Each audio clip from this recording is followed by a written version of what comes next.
All right. Welcome to week 2. We're going to be talking today about ghosts as memory. The idea that what ghosts are memories in the mind or ideas in the mind.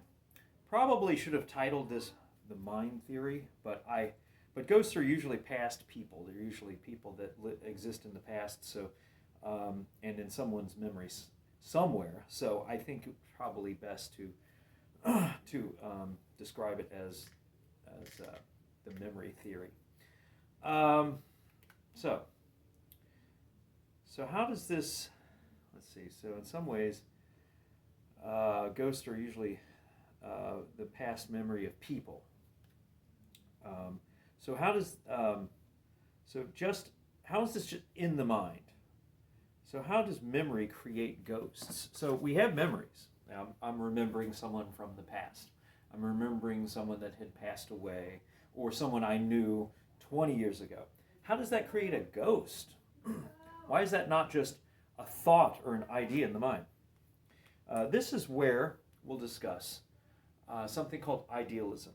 So first we're going to start with idealism. All right. Now, idealism is the view that all of reality exists in the mind. So here's your mind. Everything is contained in this. The world, everything. It's all in the mind. The traditional view. Hold on. Where's that at? Put that darn thing. The traditional view is called materialism, where you have trees, you have the sun, everything, and you have a mind, and the mind, through the body, perceives or senses this and perceives it in the brain. Idealism is the exact opposite. Everything originates in the brain, and in a mind. I shouldn't say brain because a brain is a material thing. We're talking about a mind, and a mind isn't necessarily a physical, neuronal faculty, but it's just what you think of, thoughts, basically. Idealism is committed to the idea that all of reality exists in the mind. So let's start with a commitment to idealism as a philosophy that undergirds this idea as ghosts being memories of the past or something else. So in order to have this memory, you have to have a commitment to idealism. You have to believe that all of reality, all that is real, like last week we were talking about ontology or ontological perspectives, all exists in the mind, or in a mind, or mind. Instead of saying a mind, you take the article a out and you just say mind, because mind is the condition through which all things exist. All right. So in order to undergird the theory of ghosts as memory, you have to adopt idealism. So let's look at what idealism simply is. Simply put, as we said, all of reality is in the mind. Matter, therefore, is the embodiment of ideas, not vice versa. That's interesting. So matter, like we were saying, trees, or things that make up trees, the sun, bodies, all these things, these are made up of matter. Matter, therefore, is the embodiment of ideas, so it all exists in the mind or mind, not the other way around, where the mind perceives these things. The mind literally creates, or you could say, houses or embodies these things. So all these things exist in the mind. I exist in the mind, you exist in the mind, everyone exists in the mind. So here are a couple of reasons why idealism, so what we're going to do is we're going to go into some reasons why idealism is viewed as a as a better alternative to materialism. Now, I'm not supporting ideal. I'm not saying I am an idealist, but for the sake of the idea that ghosts are memory, we have to assume that idealism is true. So here are 3 reasons why idealism is a better, at least for idealists, a better alternative than materialism or the traditional, physicalism. The first reason is it is logically prior to matter. So it's logically prior or before or more important than matter. So when we say it's logic, and then the second one, let's get the second one. We'll write all these down. Second one is the mind-body problem disappears. The mind-body problem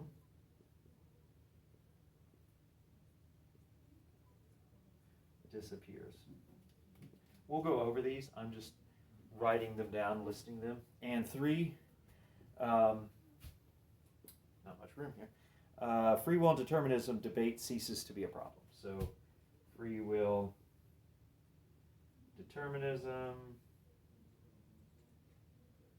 as as a debate or as a problem is gone.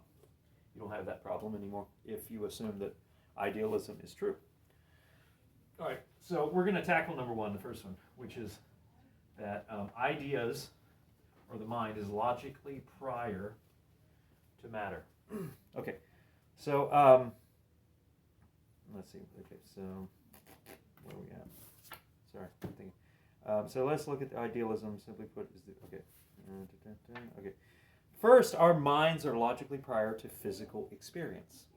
Descartes' cogito ergo sum. I don't know if you're familiar with the philosopher René Descartes, but I'm sure you're familiar with his most famous quote, which was, I think, therefore I am, which in Latin was cogito, which is I think, ergo, therefore, sum, or I am. What that means is that if you think, let's go back a little bit. René Descartes had suggested that he can doubt anything. He can doubt that he has a body, that all of physical reality is just a figment of his imagination. 2 + 2 could equal 5. There could be what he called a demon, which is deceiving him and all this sort of thing. But there's one thing he couldn't doubt, the fact that he was doubting. He couldn't doubt that because that was just like the basic principle upon which he was doubting. So he came to the conclusion, I think, which is I doubt, therefore I am. So thinking is the basis for being. So this is why it's logically prior. It's logically prior then to experiencing physical reality. So the first thing we are aware of is logically is ourselves. As we were showing, René Descartes says the first thing that we are aware of is that we doubt, and therefore you are. So the first thing you're aware of is that you exist. And it would then follow bodies engage with from minds or minds, not vice versa. In other words, bodies emerge from minds. So a body is within the mind. It emerges from the mind, not vice versa. You don't have bodies, trees, atoms, you don't have atoms creating minds. It's the other way around. These things emerge, the atoms that make up everything, the trees, which are the conglomeration of atoms, and bodies, which likewise are the conglomeration of atoms, emerge from the mind, from the will. All right? So that is the first premise of idealism, is that bodies emerge from mind. And second, the mind-body problem. So what's the mind-body problem? Well, the mind-body problem is that it states that you are separate from your body. Here's a problem. Okay, let's say this is me. When I say me, I'm saying this is my, notice the word my, body. All right. So we have two things. We have my, which is the I, and you have body, which is the material. So you have the I, which is the mind, that's me, that's my personality, and then you have the body, which is the embodiment of the I. It's what makes up the I. Just like we were talking last week about the soul and the spirit, it's kind of like that. You have the I would be the soul, and the body would be the spirit, the stuff that makes it up. But here's the problem. You have an I and you have a body. How do you resolve that? Well, ideally you cannot resolve it by embracing materialism. And the reason is because in materialist perspective, from a materialist perspective, you just have a body. Even if you have a brain in a body, all that brain does is move the arms, the limbs. It causes the mouth to speak. That's all it does. It causes those things. But there's no emergent, here, little ghost. There's no emergent self. There's no emergent spirit or soul. It's just that. It's just the dominoes that are knocking other dominoes out. That's all it is. It's just cause plus effect. That's all it is, cause and effect. That's all. So the idea that there is a self, that there is a me, is a big problem, which there is a me. There is a you. But how it emerges from this is a big problem. However, from an idealist perspective, this is interesting, from an idealistic perspective, it's not. So if you have mind, and you have these things called the will, right? So you have you, or thoughts. Let's put a thought right here. You're a thought. And here's another thought. There's thoughts. So there's thoughts, this thought, that thought. When they bump into each other, when they interact with each other, they create an interactional a point of interaction. So when they interact, there's a point of interaction, and that is the beginning of matter. Because right where these thoughts interact and they come together, that's where a body develops. So we can at least conceivably understand how a body can develop from a mind. We can't conceivably understand how a mind can emerge from a body. So that's another convenient and helpful way. Well, it's a way in which idealism seems to solve a lot of problems that materialism causes. Idealism doesn't cause the problems, actually the embrace of materialism does. Now lastly, there's the philosophical problem of free will versus determinism. Some of you may have heard of this, you may have not, I'm not sure. But what is this? It's basically, you have two things. You have a choice. Do I want a candy bar, or do I want a plate of mashed potatoes or something? This or that. A choice. You can choose this or that. And there's nothing that's causing me to make that choice. I am the cause of that choice. So this is called free will, or we can call it just simply choice, or just will, whatever. Then you have determinism. Now determinism is much simpler to illustrate.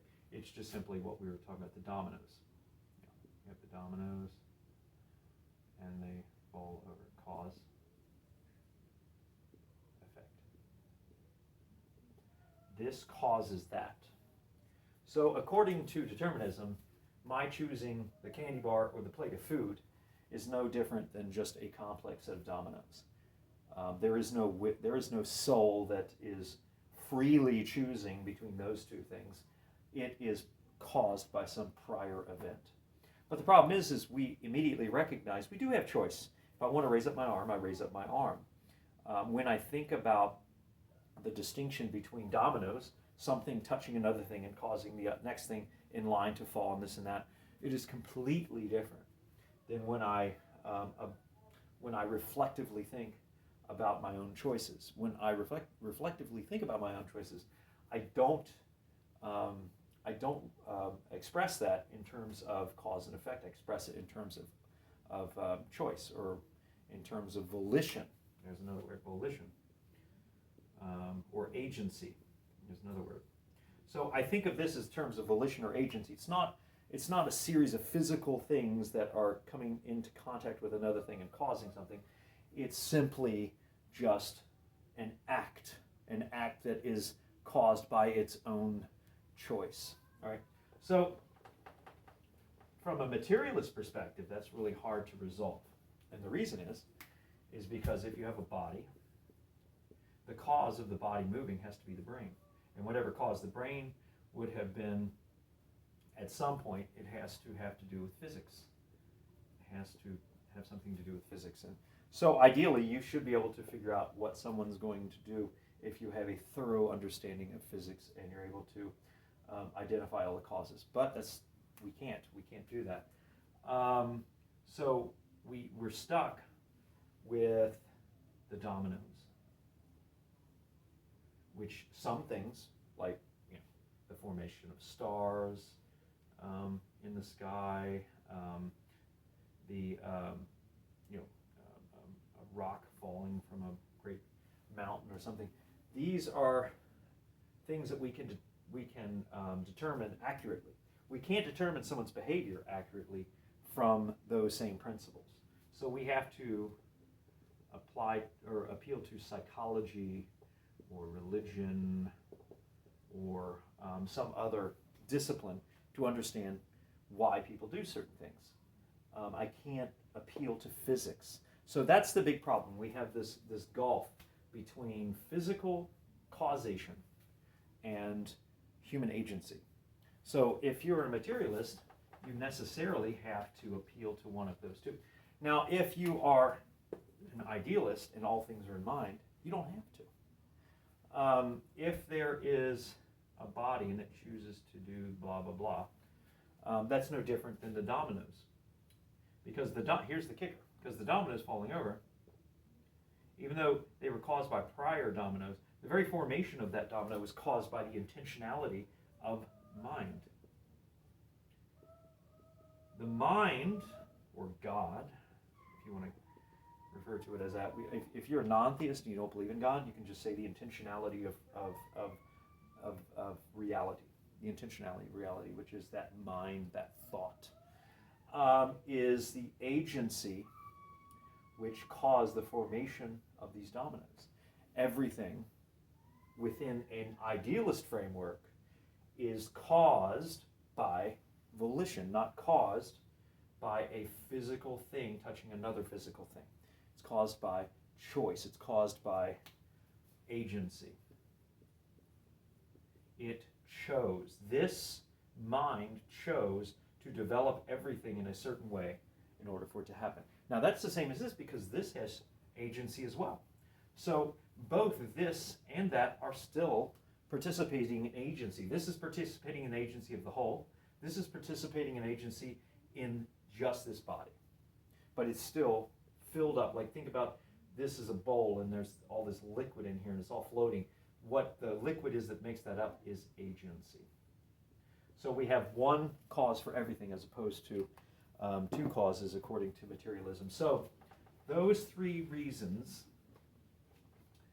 the logical priority of the mind over the body, or I'm sorry, of the self over objective experience. Second, the mind-body problem, and third, the determinism and free will. All three of those are better explained by idealism. Okay. Now, as I said, I'm not here to argue for idealism, only that it is the basis for the memory theory or mental consciousness theory of ghosts. And these do not require evidence. These are not evidentialist, evidentialist based. They don't require evidence. I don't have to have evidence of something that's in my mind. It's just in mind. It's just I point to it. Now, one could argue that, I point to something in mind and they point to something in mind, and that counts as evidence. But we're talking about evidence in an empirical sense. So in this case, memory theory of ghosts does not require evidence. Okay, so let's go on to the next aspect of this memory theory, and idealism. Okay, idealism in the sense that we're talking about in terms of ghosts and ideas of individuals in our minds from the past or anything like that. It's best to think of Jung and Plato. Those are the two figures. When it comes to memory theory of ghosts, so Jung had the mind is not one's own. And this is interesting. All right. So to Jung, the mind is not your own. When I say I'm thinking of a goldfish in my mind, it's not just in my mind. Let's put a broken, let's say it's my mind, here's the goldfish in it. It's not just in my mind. It's in the entire mindfulness of mind itself, of the realm of ideas. It's in that. So if I'm thinking of a goldfish, that image is accessible to everyone that exists. I know it's a very radical theory, but that's the way it is. And Jung had developed some tests that he had performed to demonstrate this. I'm not here to question it or to. I'm not going to really get into his research methods or anything like that. I'm just here to say that this is basically his view, that things in our mind are accessible to all other mind. There's a collective, and here's the word he used, collective unconsciousness. What that means is, what that means is that what we're not aware of, but it's still in mind, is accessible to all people.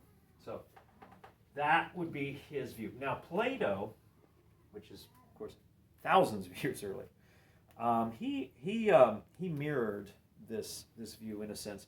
He was probably the godfather of idealism. He was the first to really develop a good idea. Plato's ideas are forms. So when we talk about ideas in a mind, we talk about these forms that rain down and make lots of other forms. So all of these reflect one. Like if I see a tree, I see another tree. These two things have one thing in common, treeness. And there is a form called treeness that all of them share in. So the forms rain down, precipitate, and just like precipitation, when you have liquid in the air, you have water that's evaporated in the air. It's one great mass, and then once it begins to cool, it begins to precipitate and rains down. So from one great mass rains down many, many droplets, and that's what our experience is. Our experience of many things is related to the one. So that is Plato's theory of idealism. And so memory is not like a I'm getting ahead of myself. So mental forms source of experience. Now one thing I need to get into now. So memory theory is basically just the idea that ghosts exist in the mind, right? So, but this is different than a traditional memory theory. Traditional memory theory is like, I don't know if some of you guys remember this, but like a cassette tape or a VHS tape, and it has that right there. So there is traces on here, and when we are remembering something, we are just replaying it, right? So it's a trace on it. This is not what we're talking about here. When we're talking about memory, we're talking about something that's always existing. It's not something that exists only in a place on a tape. You see what I'm saying? So it exists always, and it is always accessible to the mind, as opposed to something that is imprinted here but doesn't exist anymore. See, once it takes a video of that, it's gone, and it just doesn't exist. Here, it always exists. The memory of our person is that the person always exists. It's not a trace of the person that did exist, and therefore they don't exist only when it's played. Whether it's played or not, the person still exists. It's just they exist in the past. And basically, what that means, and let's take it here, that means it's a person is made up of three parts. They're made up of the past, the present, and oddly enough, the future. So let's take a timeline. Okay, I was born in 1972. Let's say I die in 2030. Just say all in between. All those periods in between. I don't exist in 1971. I don't exist in 2031. So I don't exist then. But I exist on all of these times. The idea is that 1972 lasts forever in a idealist perspective, because in idealism, you don't have a linear time going from there to there. It's just our perspective of it is moving. We're moving, but this stays the same. So 1972 always exists. I will always be there, and I will always be in 2030. All right. So even though in the present it may be 2031, in the past I still exist. The future, well, the future from the past I would exist, but the future from the present, obviously, I don't. It'd be like, it's kind of like a space and time problem. And what I mean by a space and time problem is this. If I have a friend that lives in France, I'm not going to try to draw France. And here I live, I live in the U.S. Okay. They're over here, and I'm over here. Now, according to the linear time theory, or the idea that you only exist in the present, and once the present is over, you cease to exist. Then this person in France doesn't exist, because I'm not near them. I'm not near them in space. I can talk to them on the phone, and they can talk to me on the phone, but they're not there. But that doesn't mean they don't exist. It just means they exist over there. That's the same way with this time frame from there to there. You may not exist here, you may not exist there, but you exist in this time frame, and this time frame exists according to idealism forever. It is always there. It is a categorical, ontological condition through which it is always existing. All right. So, if that's the case, then people don't die. They just exist in someone else's memory at some time. So, for instance, let's see. Okay, where is it? For instance, but I am also in the past, the future. Okay. Examples. Okay. One example of this was a guy named C.S. Lewis. All right. C.S. Lewis wrote a book, and in the book he talked about his wife, Joy. Now, he wrote a book about. He wrote two books. He wrote Grief Observed and Surprised by Joy. But in his book, he talked about a time when he was performing some sort of activity. I think it was doing dishes, I'm not sure. But he remembered his wife, and he was thinking what she would say to him, because he wasn't doing it right, and she was just very finicky about the way that the dishes were done. So at that time, C.S. Lewis was basically saying she existed. Yeah. She was existing. She just wasn't existing in the present, but she was existing. So a memory is a direct perception of the past part of a person. Like we were showing that I have parts in the past, and I have parts in the future from now, and I have parts in the present. If the present is outside of my purview of existence, that doesn't mean I don't exist. It's just someone is not able to touch them, because you can only touch things in the present. Now, obviously, some religious people believe that heaven would be a time when all temporal conditions would exist, and you could touch the past, the present, and the future. Therefore, everything has tactile corporeal features even in the past. But for now, you can't touch the person. They still exist, but they exist in the past. So your memory of them is like a peripheral vision of them.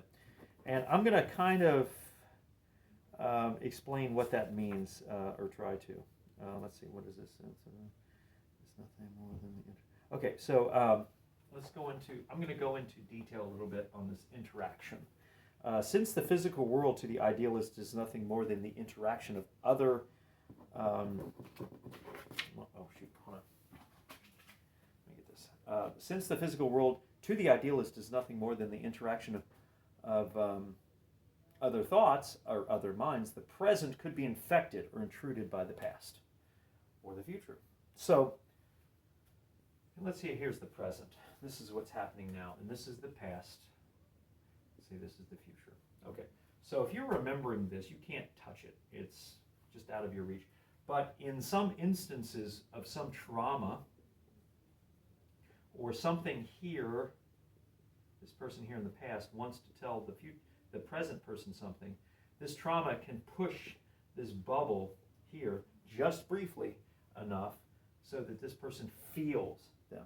That would be a ghostly interaction. That would be something